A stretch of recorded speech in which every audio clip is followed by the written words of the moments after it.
Well, yeah, that one had a sewer line issue. There was a tree root, 6 inches tree root, filling up the whole sewer line, all the way from the main at the street, all the way in through the house, through the concrete, through the garage, through the main stack, all the way through the other side of the basement. So the root was growing all the way into the house. 6 inches all the way to the main stack. Like, you flush your toilet, root coming up to the toilet, basically. So I don't understand. People were living there for years. I don't understand how. Welcome to the Outwork'em Podcast. I'm here at Rashad. Stoked for today's podcast. And we filmed one a while back. It didn't make it to air. We had some audio trouble in the truck that day. Today we're all sorted out here in the studio. Rashad, welcome to the show. What's up, Ryan? Thanks for having me, man. Totally. And so we go back sometime, late teenage years, I believe we met. And I'm 40 years old now. How about you? I'm 39. There you go. So 39 in April. So over 20 years. Over 20 years, for sure. Thankful to say. And now we get to work on some things together, and we'll talk about that today. So Rashad is involved in a number of businesses, but today we're here to talk about his real estate ventures. And for any of y'all following him, he's got a couple different things going on. You see him talking about specifically Power Equity Partners, Fast Close Pittsburgh. We're going to unpack where one starts and the others, where one ends and the other starts, and then talk a little bit about how he got into the real estate game. So let's start off with that. Take us back. How did you get started in real estate, and what was the moment that made you go in on that? I actually never planned getting into real estate, but I had a friend named Akeem. I think you might have met him one time. I met him. But he was living in D.C. at the time, and he was in the safety field, and he was just relocating to Atlanta, Georgia. I went down to visit him, as I did pretty often, and he was just kind of hell-bent on getting into real estate. He was all into it. He was going to networking meetings. He was online looking at houses. He was driving all of Atlanta. So the one time when I came down there, and I guess every time after that, what we would do is just hop in a car and drive around Atlanta neighborhoods, Buckhead, Midtown, East Side, West Side, South Side, Southwest. Like, he knew, it was like he knew every neighborhood, every block, price point. He was talking to me about comps, and he was just really fired up about it, and that eventually led him into finding a couple deals, and he ended up doing really well on his first couple. So he kind of caught the real estate bug, and kind of dragged me into it with him. Nice. At the time, I was doing online retail arbitrage.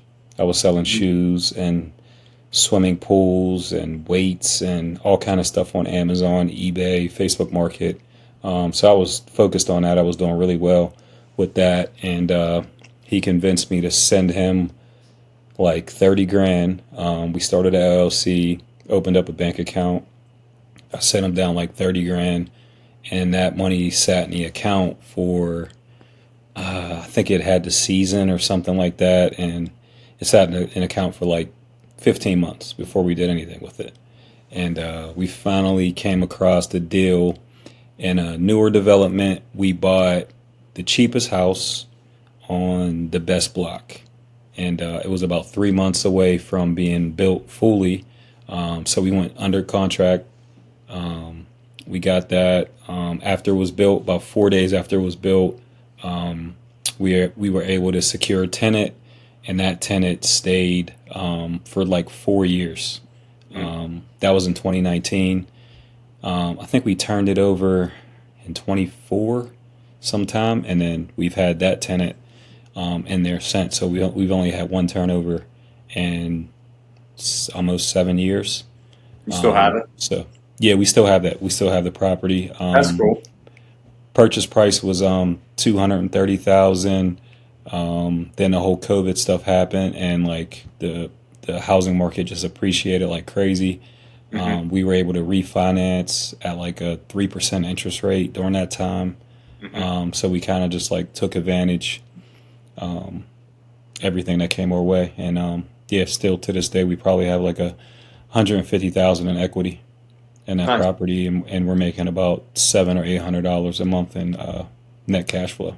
There you go. Yep. So First door worked out. yeah, it didn't seem like it at first because if it was like 55 grand or something like that to get into the deal for whatever reason. We just did conventional 20 or 25% down, and yeah, so it seemed like a lot at the time, but hindsight's 2020, and it ended up being a really good deal. Nice. Yep. So y'all just did that one deal together, or y'all did a few, and that's just the first one? Yeah, we did a few. We did that one as a rental and kept that, and then we did a couple flips after that as well. Down in Atlanta. No, one all in Pittsburgh after that. Oh, okay. Yeah, that was the only Atlanta deal that was the only out of state deal I've ever done, and yeah, fortunately we still own it. Oh, cool. Okay, so you said all the other ones came back to Pittsburgh. So what does Pittsburgh mean to you personally, and how does that go into how you show up in business? Well, Pittsburgh. When I think of Pittsburgh, I think of grit. We're the Steel City. There you go. We're the Steel City. My motto is "See you at work," and I feel like it's all attributed to Pittsburgh, the blue collar lifestyle. A lot of pride in Pittsburgh. Everybody's hardworking, and I feel like in Pittsburgh, I don't know if you noticed, but I heard that we have the second oldest housing stock in the country. Yeah. It seemed like every one of my houses that I was buying years ago were all built in like 1900, 1910, 1920. So you're dealing with a lot of like terracotta pipe. You're dealing with a lot of like sewer line issues. You're dealing with knob and tube, fuse box, like crazy stuff that you don't even know what it is. It's it's so like so old. So Yeah. I feel like Pittsburgh, your construction knowledge has to be on point, and you really do have to pay attention to the build year because in certain decades they use different materials, and I'm sure you see like lead based paint and all that kind of stuff. So Yeah. yeah. So You coming I just across feel like- much lead-based paint? yeah, I mean you come across I come across all kind of stuff. What about the houses with the radiators? Like I remember the house I grew up in actually. Just had these a boiler hot, system. super hot pipes, right? Yeah, I remember yeah. touching it when I was a kid. I was like, "Oh, that's hot!" Like, It's hot water going through. Yeah, radiator. Yeah. It's hot water going through. Yeah, that's actually the cleanest heat. I yeah, always thought it was wild, when I was growing up too. But that's actually like the cleanest form of heat. yeah. That you now can get. people, now people are running it through the floor, Hmm. like in the kitchens, under the tile, or even sometimes people will do it under their driveway to Yep. not have to shovel. But Yep. yeah, and it's like healthy. Like I'm all into the health stuff, so Hmm. Yeah, I was actually going it's- to bring up conspiracy. Supposedly, the lead paint. The reason why it's actually outlawed, like ain't like people are going to start chewing on the wall, but if you have lead paint on the walls, they can't listen into the house and stuff. So Yep. you tell me. And then X-ray vision doesn't work or something like that. I heard. Yeah. Something Yeah, like that. that's what I heard. So Yeah. lead paint It might be gets coming deep. back with all the AI. Maybe. But so, Maybe. do you come across any of those radiators anymore? Yeah. You know what? I sold a house in Mount Lebanon actually. Still have It one. was stone house, like Tudor style type house, stone, like a cottage, looked like a cottage from England or something like Yeah, it that. looked clean. I remember you posting it. Yeah, it had like a weird shape, but yeah, we did a really good job on that, and that was all Did you take it out radiators. or did you leave it in? No, we left it in because the system downstairs was brand new. All the piping was brand new. The radiators were old, but they were all functioning Yeah. properly. Cast iron. Yeah, yep. We made sure we bled them out and make sure they were all working properly, and they were. And for AC, if you have a boiler system, obviously you can't. There's no forced air. There's no ductwork. So the basement's always a lot cleaner. You know what I mean? Because there's not a bunch of ductwork, running through the basement. But yeah, we added mini splits to the common areas in every bedroom. So Yeah. that's Those are how we got awesome. around. I love the mini splits because then it's all kind of Climate controlled. Yeah. yeah. Each room can have its own vibe. Yep. You don't have to cool the whole house if you don't want to. Mm-hmm. Yeah, makes sense. Yep. All right. Well, thanks for coaching me up there. Next, you got Fast Close Pittsburgh, Power Equity Partners. You just told me about some other property you have with someone you did a deal with back in 2019. I bet you there's probably some other people you've done deals with along the way. How's it all work together? Where's one arm start and the other begin? I guess we could focus on Fast Close Pittsburgh and Power Equity Partners, but you got a lot on your plate. So as far as Power Equity Partners of Fast Close Pittsburgh, they're kind of one and the same. Power Equity Partners is the investment company. I would consider Power Equity the head, like my baby, me and my partners. But Fast Close Pittsburgh and Power Equity, they have the same ownership. It's me and my partner at the head of both. But Power Equity handles rehabs, all the construction, all the financing, all the project management, and then Fast Close Pittsburgh is more of the marketing and acquisition arm. We're running PPC ads, we have a website, lead forms, the whole nine. So I guess Fast Close Pittsburgh would create the opportunities, and Power Equity would take those opportunities and create value. Okay, so Fast Close Pittsburgh takes care of lead gen and acquisition, which in other industries would be like sales, but you're buying stuff, so you're not. Yeah. I mean, eventually you sell them.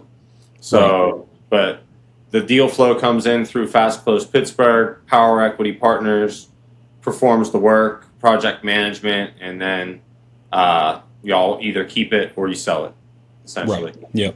Yeah.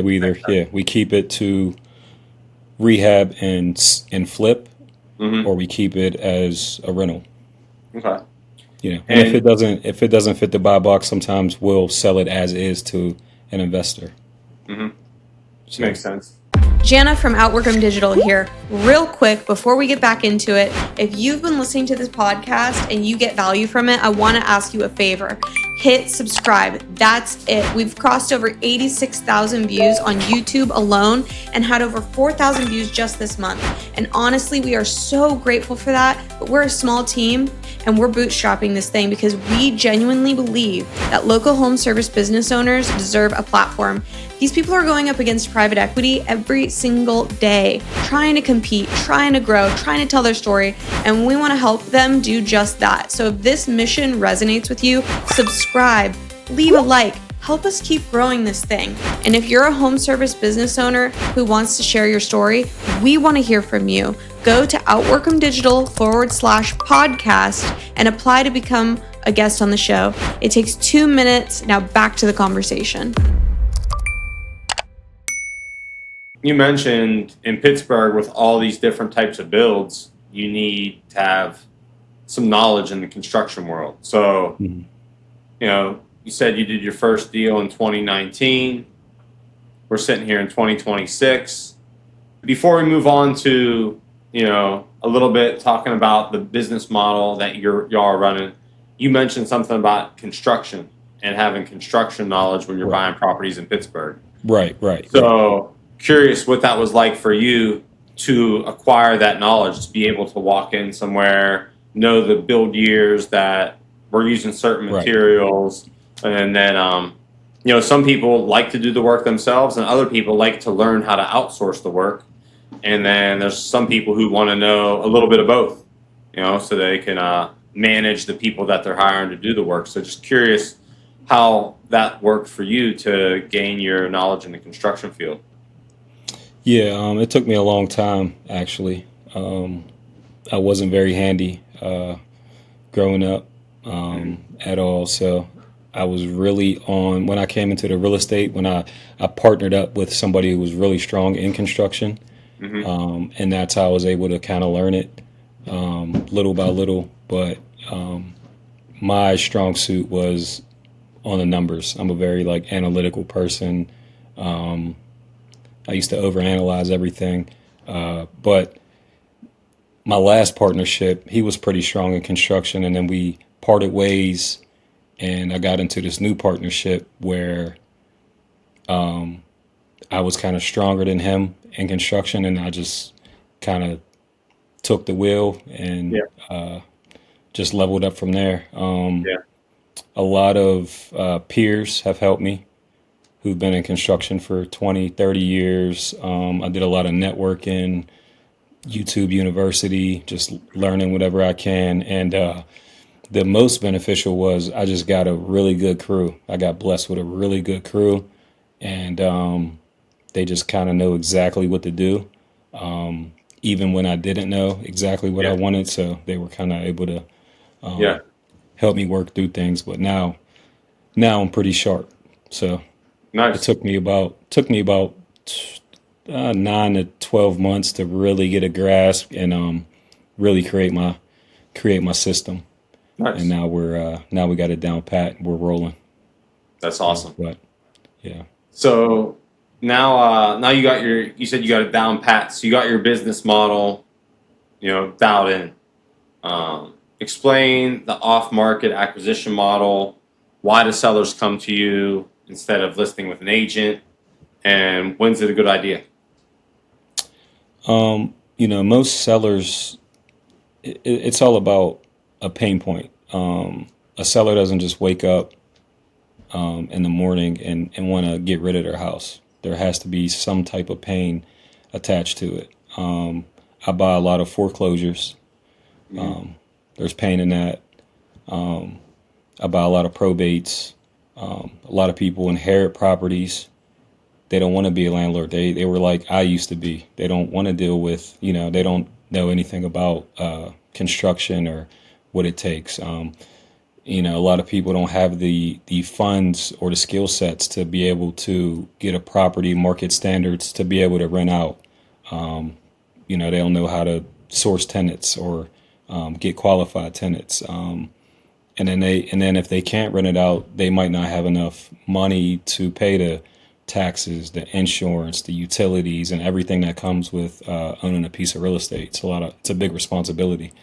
And then there's other properties that just need major repairs, or a person just might be in complete financial distress. So those are the type of deals I'm getting and why I'm getting them. So I'm always finding out the pain point, and then I just try to be human and empathize with them, and I'm trying to solve a problem. That's like my main goal. Yeah. And whether I get the deal or I don't get the deal, sometimes a real estate agent is better suited to handle that property. But I'm always willing to share information, to make sure that the seller gets what they need. And with Fast Close Pittsburgh, whenever I was putting together the marketing strategy with you around that, you close in 7 to 14 days is what we're communicating to people. And, a lot of people might not know why that matters until they're in the situation. So maybe you can break that down, some of the reasons why it would be really beneficial or really helpful and you're actually solving a problem for someone when you close in that short of a time. Yeah, because there's been situations like, especially like in foreclosures, Mm-hmm. when they get a date when it's going to the sheriff's sale to get sold on the sheriff's sale auction, they might not have 30, 60 days Mm-hmm. to run title and do all this kind of stuff. So us being able to close fast, we're definitely going to have to get the property at a discount Mm-hmm. because we're essentially assuming all the risk. You know, we Mm-hmm. have to, a lot of the times, you know, we can't get like a guaranteed deed. When we buy those types of properties, we're taking all the risk. You know, there might be liens, federal liens, all tax liens, all kinds of things that can pop up on a property. I've even paid like old credit card bills from 20 years ago. Yeah, like literally, I have a property now. We had to pay like $7,000 to American Express or something like that. That was like part of the purchase price. That's wild. So some stuff doesn't go away. Some stuff you can't get rid of, but close. I think just speed, convenience. You Mm-hmm. know, just like anything else. You know, we're So, able so the to one, the get one where somebody you out had of to a pay the, sticky situation. yeah, the one Would where you you say? had to pay the credit card bills, was that sheriff's sale, or you bought it off them before it went to sheriff's sale? No, it was a sheriff's sale, and they were just collecting their debt, and Mm-hmm. they called on it. Most banks they won't if they're not in first position. Mm-hmm. But this credit card company ended up, you know, saw it in the paper or whatever, and end up collecting on it. AI might be helping them pick up on more Maybe, of those, something like yeah, that. yeah, So some of these properties you're buying as is, that's probably one of the real benefits. If I'm selling something, you know, just take it, right? Just buy. What are yep. you going to buy it for as is? What does that actually mean? And then what is that? What's that from the seller's perspective?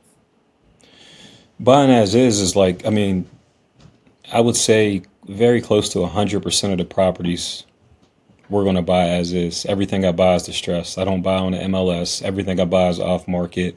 If I'm going to see a deal, it doesn't matter if there's, you know, 15 tons of trash in there. You know, it doesn't matter what it is. I'll buy it just the way it comes. You know, we do all things construction. So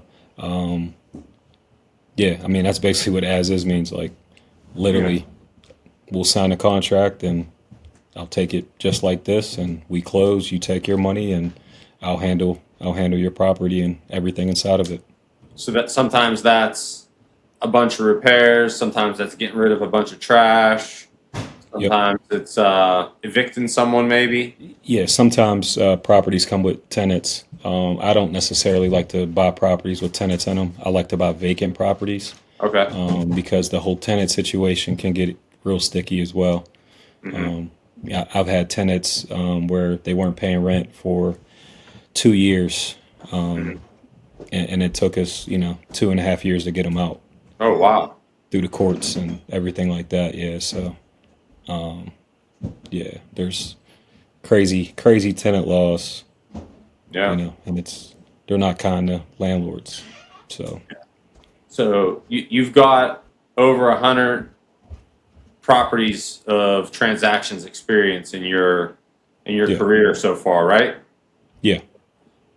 That's a lot. So, what's the range of like situations you've walked into? I'd say maybe like the best to the worst. Maybe let's just go with the extremes. The worst, let's see. The worst was probably actually they're two of my favorite properties. The one with the credit cards, the one where we Okay. had to pay the credit card balances off. Hmm. This nice plot of land. It's like 2 acres. It's a brick ranch. Hmm. Brick ranch is my favorite type of house to buy. So 90% of the properties that we do purchase are brick ranches that we actually do work on, just because I got the system down perfect for a brick ranch. But this property, I think it was a hoarder house. He just had a lot of stuff. I just think this guy lived there for a long time. Wasn't necessarily like messy. There was just like a lot of stuff, and it was a huge house, and there was just stuff everywhere. So I think we had 8 30-yard dumpsters out there, and that was just like the clean out. That was before we even start opening walls and starting the demo process. So there was like that much stuff. That's a lot. Another property was the 700 Summerlee, which we'll get into in a little bit. That one had about 2 football fields of trash. Yeah. Wow. Yeah, it was about a 30-yard dumpster before we could even like make a pathway just to walk and see every part of the house. So that was pretty crazy. Another situation it's actually right down the street from your mom's house. We bought this house for steal.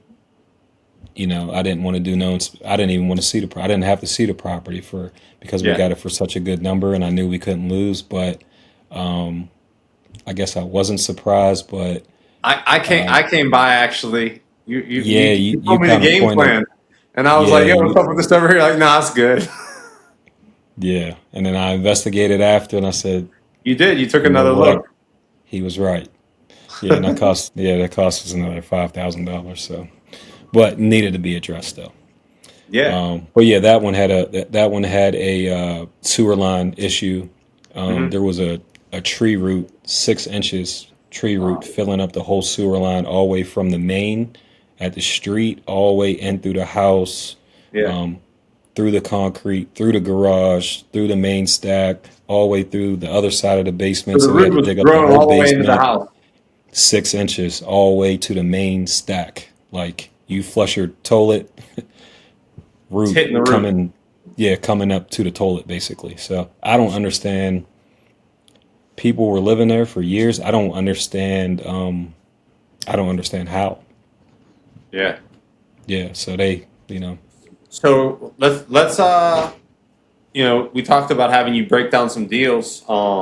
You got that one down here in the notes. Let's if you want to share your screen and break that one down, or just break it down for us, how the numbers worked, or whatever you wanted to break down about it. Okay, so we'll go with 700 Summerlee. I found on the sheriff's sale. I went to bid on it. I was already amped up to get this one because we were finishing up one right down the street, about 2 minutes away. And I'm really familiar with this neighborhood. I grew up here. My best friend's parents live right down the street. So I was really familiar with this house. And I was excited to get it and do it in my hometown. It ended up getting postponed, and I wanted to just get creative. I ended up skip tracing the owner of the house, and I found out that the owner had passed. Oh. So I found out that her daughter was the executor of the will. So what I did was drive over to the house, and I actually knew the neighbor, and he let me know where she worked, which she actually worked 5 minutes away from where I live. So as I'm driving to a property, I just happened to see it, and I actually forgot all about it. And I said, I just said to myself, like, let me pull over and see if I can talk to her face to face. So I did. Asked for her at the receptionist. She came down. I gave my little spiel. She thought she had lost the house. There was no way. She thought it was already foreclosed. And I told her it's in pre-foreclosure still. We don't have much time. But, if we get this under contract, I'll make it worth your while. So basically, I paid her for about 3 hours of her time. I had her on the phone with my real estate attorney. Within 12 hours, they were able to go up to the courthouse, open the estate, which I had to take care of all that. And then on top of that, she had a lot of. It was one of the worst hoarder houses I've ever bought. But she had a lot of keepsakes from her mother. There were like varsity cheerleading jackets, pictures of her kids, and just all kind of stuff. So she wanted to really get some of that stuff because her ex-husband had a bad split, and he's the one who like trashed the house. So when we bought it, we boxed up everything, pictures. I mean, I think we gave her 7 or 8 bins of just memorabilia, like just from her childhood. Yeah, so that's beautiful. Yeah, that was really great. But we bought this for 60. I think it was 72. When we were running comps, me and my partner, we were kind of having an argument. He thought the ARV was like around 250, and I was assuring him that it was 275. And halfway in through the rehab, it's a nice brick ranch, wide open space. We opened it up. I'll kind of show you some pictures here. We got a nice little accent wall, and I can't see your screen. Oh, you can't see my screen? Nah. Yeah, so here's the house here. Oh, nice. And like I said, me and my partner were having some debate about what we thought the ARV was. He was more conservative than me. I knew we were going to get 275, but about halfway through the rehab, I'll just show you some pictures here. Came out really, really nice, especially from what it looked like. It's kind of unbelievable. And we got this done in about 3.5 months, 4 months. I'll show you what I mean here in a second. There's a bathroom, master bedroom, master bath. But downstairs is, I think, what really separated us. We reframed the entire basement just so the flow was really good. We put a full bathroom in. We put a nice laundry room in. We put like a finished entertainment game area, and then we had like a 4th bedroom or office or whatever you want to call it, and then also a mud room and a 2-car garage. So we added a lot of value down there. And by the end of it, I knew that we were going to get I knew we were going to list for at least 300, which was a really great deal. Over 100,000 in profit on a single family home, which is always good. And after talking with my realtor, who's also very conservative in how he likes to list, he came up with the number 315. So it was, 15,000 over what I was expecting. So I went with it and listed it. First day we had 5 showings. First 3 people that came and visited the property, we had 3 offers. And the first offer was 10,000 over asking. So we end up breaking the market. It's the highest selling house in this neighborhood of all time. Yeah. You did a nice one in your hometown. There you go. Yep.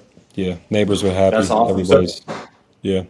So that's a great story going into like the human side of things.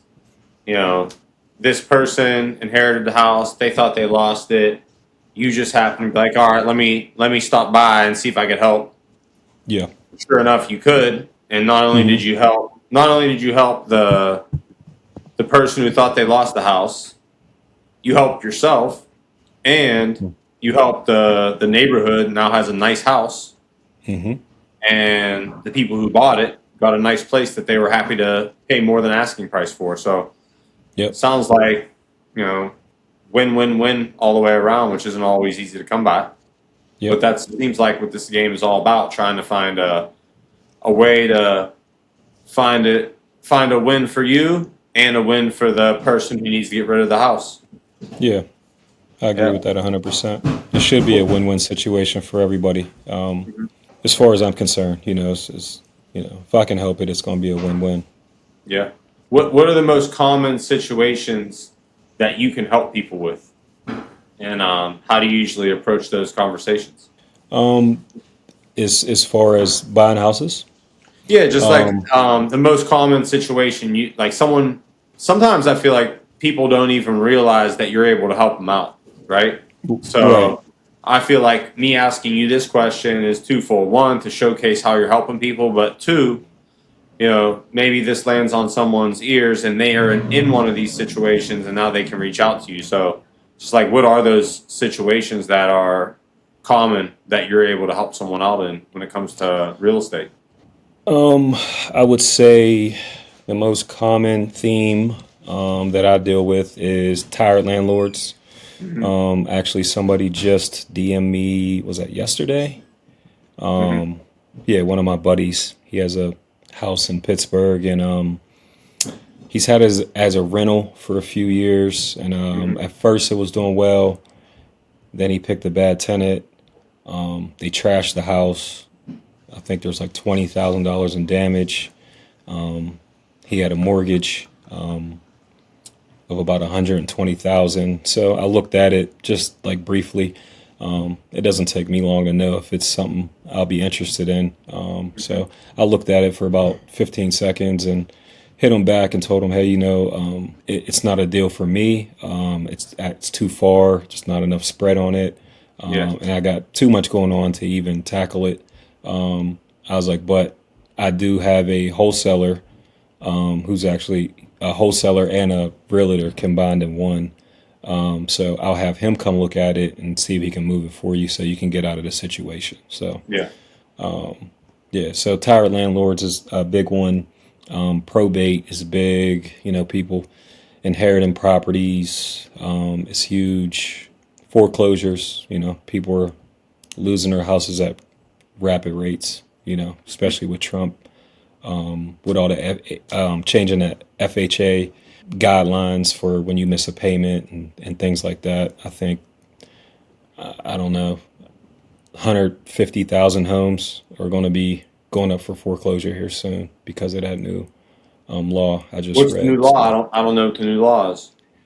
It's something I literally just read it before we got hopped on here. Okay. It's something to do with missing your payment or getting behind on your mortgage as a FHA buyer.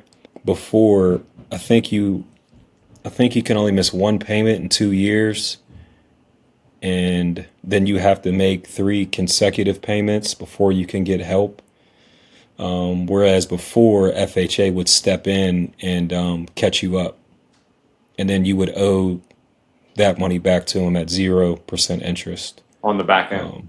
On the back end, yeah.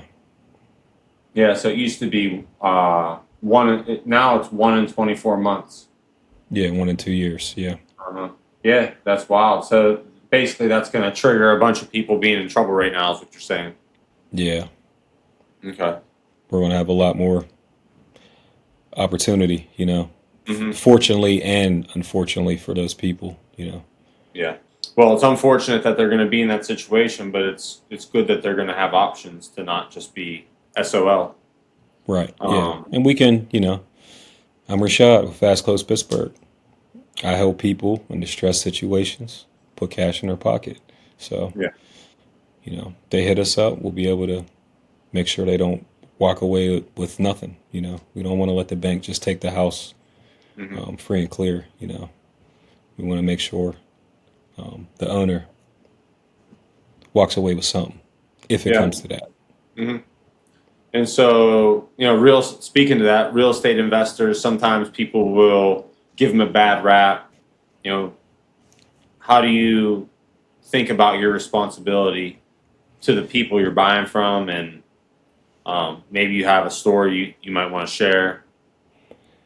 Highlighting that.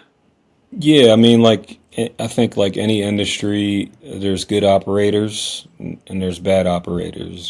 There's good actors, bad actors, good apples, bad apples, however you want to say it. But I pride myself on being upfront and transparent. I like to just be pretty blunt about it. No need to beat around the bush. People know what situation they're in and the severity of it. So I just try to get straight to the point and educate them. Make sure that they know all their options A lot of people don't even understand how the foreclosure process works, like entirely. It's like a whole process.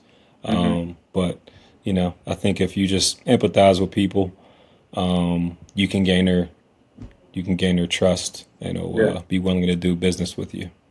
That's happened a lot. Actually, it happens a whole lot. It happened like the last probably 3 out of 5 deals where we came in, we offered our number, we're all cash, we're no inspections, and we can close in 7 to 14 days. Whereas somebody else might be $20,000 higher than us, but they want inspections and a lot. Like it's just like that convenience, Yeah. Like this one property, it was an older lady. Her son had passed away, and we told her what we thought we could pay for it, and she said, I think I can get more. And then we just sat there and talked with her. We didn't pressure her. And by the end of the conversation, she said, you know what, let's get this done, because I never want to step foot in this house again. And that was the pain point. We solved the pain point. We helped her move out the furniture, load up the truck, before we even talk business, Yeah. So I think it's really important just to be human with people and just, be a friend, be a helping hand when you can. Is that the 415 Serpentine story? No, that's the 501 Wingate story. Okay. What about, I think you said something about this 415 Serpentine The story. 415 Serpentine, yeah, that was another older lady. She was moving out. I think she lived there with her sister for like 60 years. And her sister had passed away and she wasn't able to take care of herself. So she was moving with her niece, and they wanted to sell the house. And she lived in Mount Lebanon, very, very nice neighborhood. But she didn't really have a lot of money. She couldn't keep up with. She owned it pretty much free and clear, but the taxes were eating her up. She wasn't making much money, so so she thought that she would only walk away with like $5,000, I think. She was saying, and then we were talking, and my partner was doing a lot of the talking, and I heard her kind of say that, and so I just started asking, like, hey, what's left on a mortgage? And and then I just did the calculations, and after the mortgage was paid off, I think we paid the closing costs. There was a realtor involved. We didn't get rid of her, but we end up paying her some commission as well. Yeah. Because she was going to pay him. I was like, well, let us take care of that. And she ended up walking away with about $40,000, and she said that's the most money she's ever had in her life. Yeah, she thought she was going to walk away with 5. Yeah, she thought she was going to walk away with about $5,000. Yep. Wow. From Five- 5,000 walking eight- away to 40,000 walking away because you decided to go with Fast Close Pittsburgh. There you go. Yep. That's a pretty cool one. Well, the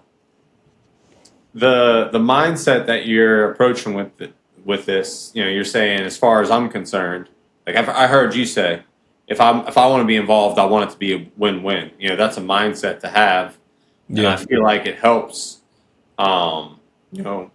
make people more comfortable doing business with you for sure. And then your work ethic, like what does your week actually look like? You're managing all these projects, you have a family, you're building a house for yourself. What's your week look like right now? My week, my like day to day is controlled chaos. See you at I work? would say. See you at work. Yeah, like I'm there. I'm checking projects. I'm on the road, riding around with Rip, real estate on the road.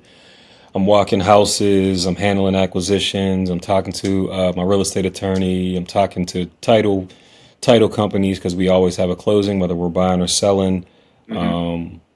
there's, I'm putting out fires and I just deal with them as they come. Like, I'm so accustomed for stuff to go wrong during the day. Yeah. Like, I like expect it. I like welcome it now. Yeah. It don't even matter. I just, whatever happens, So. Yeah, it ain't going to go any smoother if you get upset about it, right? Right. Yeah. You just got to stay positive and be enthusiastic about what you do, no matter what your mood is, and just got to keep the ball rolling.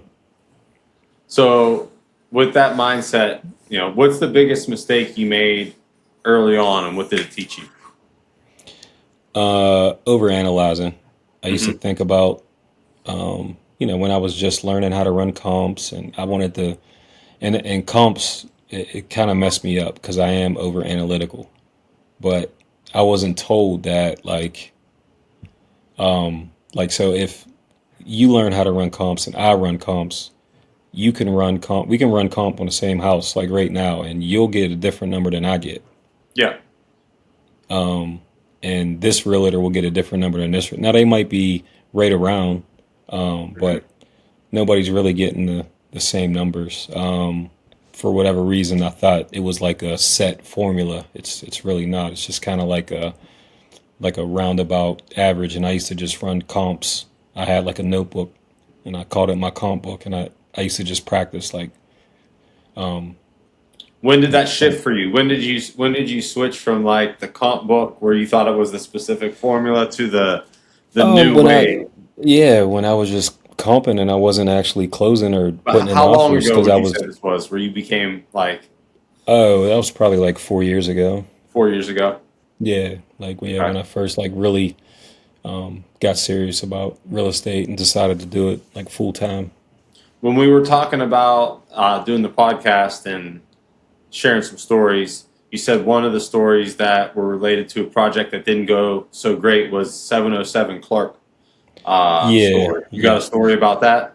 Yeah. So 707 Clark was another sheriff sale property. Like when you're buying sheriff sale properties, you're not allowed to enter the house for any reason. You can look from the porch inside the window. You can look everything outside, foundation, roof, but you have no idea what you're going to find when you get inside. So, we have a certain type of budget that we have to leave for the unknown. Yep. And we got this property. Nobody bid against us, so we got it for basically the cost of what the bank was owed. There end up being some foundation issues that you couldn't have seen from the outside. So, and then we end up going under contract a couple times on this property and coming out of contract. And then once we've got far enough along, we found out that Westmoreland County required us to do a camera test. And I don't know why we didn't get one, or I always get one every property I buy in Western Pennsylvania. But this one, I don't know if we forgot or somebody was supposed to do it and didn't do it. But the sewer line had 2 deficiencies, and it wasn't really bad, but the inspector said we had to replace all of it. So, so we end up going from a $40,000 or $50,000 deal down to a $15,000 net profit deal, and actually just closed. So the sewer fix cost $35,000. No, it cost. It could cost $35,000, but I did 7 sewer lines last year, so I have a good relationship with these guys now. So you have a punch card, you do 10, you get one free. No, not exactly. Not exactly. I just gotta, we do a lot of excavating and stuff, so we got people that run machines, and they'll do it for a real fair price. Yeah, it's a lot easier working with someone. Plumbers replace the line, but I mean, once I understood what it is, it's not really that difficult. You're you're digging a trench, you're cutting out the terracotta or whatever it is, you're replacing that with PEX, you know, you may be putting a new clean out or, you know, whatever. But yeah, it's not that difficult. It's just more labor, you know, labor intensive. Mm-hmm. Yeah. So that house, you know, you thought you were maybe going to turn a $50,000 profit. You just forgot to camera the sewer, and then what? So it sold, and then on the inspection when it was selling, that's when you found out. Yeah. Okay. Yeah. So it went under contract twice and came out of contract. Yeah. So we had this property on the market for 3 months, you know, which is the longest I've ever had a property sit. So it didn't feel good, but it's part of the game. You know, you live and you learn. You can't win them all. If you do a lot of deals, eventually you're going to do a bad deal or a not so good deal. I mean, it was still a profitable deal. We still made 15,000. Yeah. But was it worth it? No, like not. You know, we can't hold a deal that long and make 15,000. Yeah. So I don't think I could find a better guest for the Outwork'em podcast, really. So I got to ask you, in your industry, what does Outwork'em look like? Is it more strategy, more hours, something else, maybe a little recipe you've come up for yourself? Yeah, outworking to me, it isn't about hours. Outworking is about discipline, consistency over like a long period of time. There's this Bruce Lee quote that I love, and I don't know if I can quote it word for word, but he says something like, I don't fear the man who's practiced 10,000 kicks in one day, but rather I fear the man who practiced one kick 10,000 days in a row. Yeah. So that's how I view business. Consistency, systems, discipline, just repeat it day in, day out, you know, just executing. I like it. I started listening to some, someone sent me like an ebook that has a bunch of Bruce Lee quotes, and I've heard that one before. So thanks for reminding me that. I just pulled it up over here. I fear not the man who has practiced 10,000 kicks once, but I fear the man who has practiced one kick 10,000 times. That's deep. Deep. I almost got it right. Yeah, you're locked in. Mm-hmm. Okay, so the future for you, you're building something bigger than just buying houses. You know, talk about where you see this going. You know, mentorship, education for the community. We've talked about, you know, people who've helped you along the way, and you've mentioned when the time's right, wanting to help other people along the way in their journey. So, yeah, what do you see your future looking like here? I mean, I think my future is looking bright just because I work, you know, extremely hard for it. As far as mentorship, I'm mentoring people little by little when I can. You know, people that have my phone number who have access to me, they do hit me up. And, you know, if they need help, I give them advice. And, you know, I have people that I go to for advice and, you know, different people for different things, different parts of the business. Long term, I think I'm going to focus on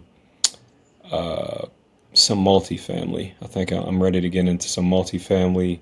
I also want to start building some houses. I just feel like building is easier than renovations. Everything's brand new, you know, building from the ground up. You know, everything's set in stone. You got blueprints. The plumber knows what they got to do. The HVAC knows not to get in the, you know, the plumber's way. So the whole nine. But I'll continue to do flips in the meantime, just because I want to keep. I feel like there's three types of money. There's fast money, there's medium money, and there's slow money. So flips, I would say, is like medium money.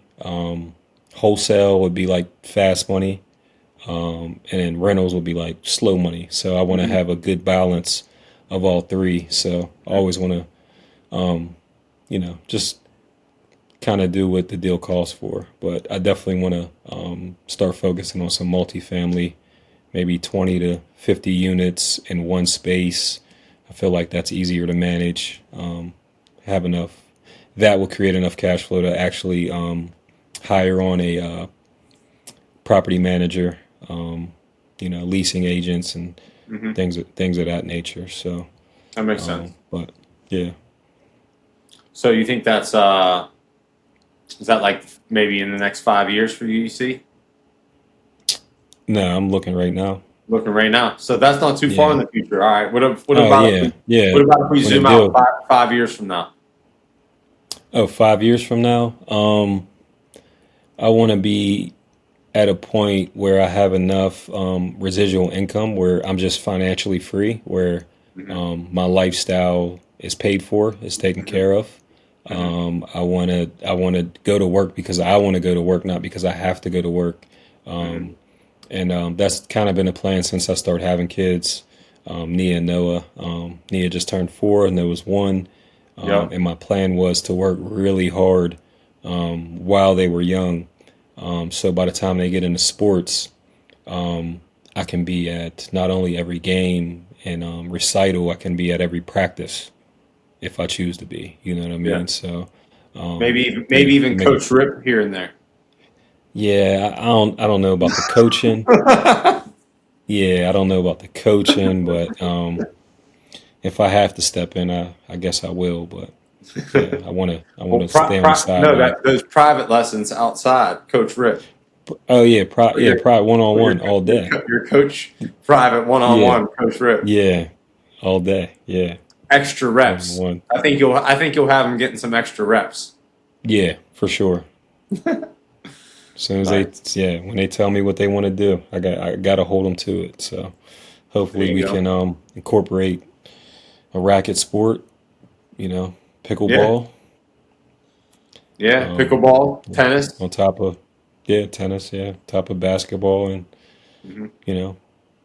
for sure.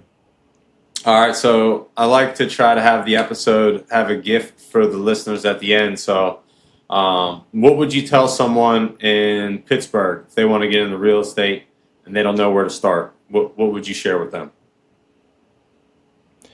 I would tell them to learn their backyard first. I did it wrong.